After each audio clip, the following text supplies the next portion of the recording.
Bismillah.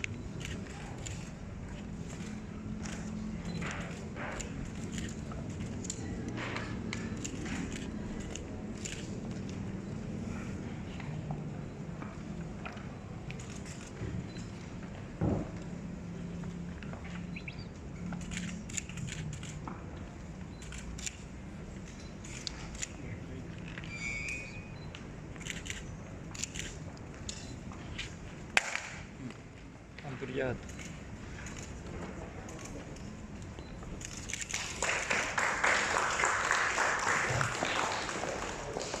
Para gubernur dan ketua DPRD Provinsi Selatan silakan kembali.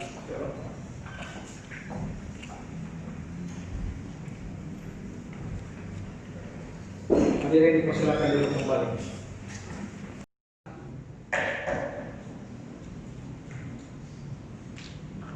Hadirin yang saya muliakan, baiklah, menyusul penandatanganan nota kesepakatan tersebut, selanjutnya saya mengundang Gubernur Sulawesi Selatan Anggaran 2020 Rakyat tentang Rencana Tata Ruang Wilayah Provinsi Sulawesi Selatan tahun 2020-2039 dan terakhir Rakyat tentang penyelenggaraan ketentraman dan ketertiban umum.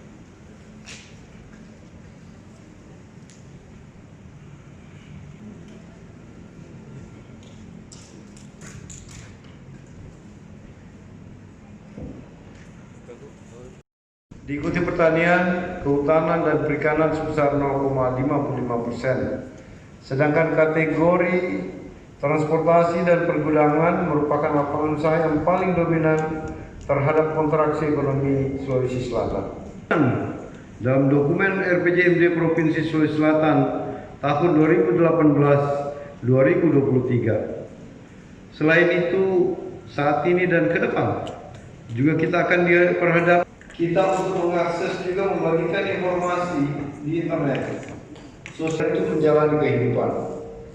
Ibu Ketua, para Wakil Ketua, dan segenap tantangan tersebut, kita perlu strategi antara lain infrastruktur dalam meningkatkan pemberdayaan masyarakat dan meningkatkan dan terima kasih. Wabillahi taufiq wal hidayah. Wassalamualaikum warahmatullahi wabarakatuh. Makassar, 14 September 2020. DPRD Provinsi Sulawesi Selatan, juru bicara Andi Dedi Purnama.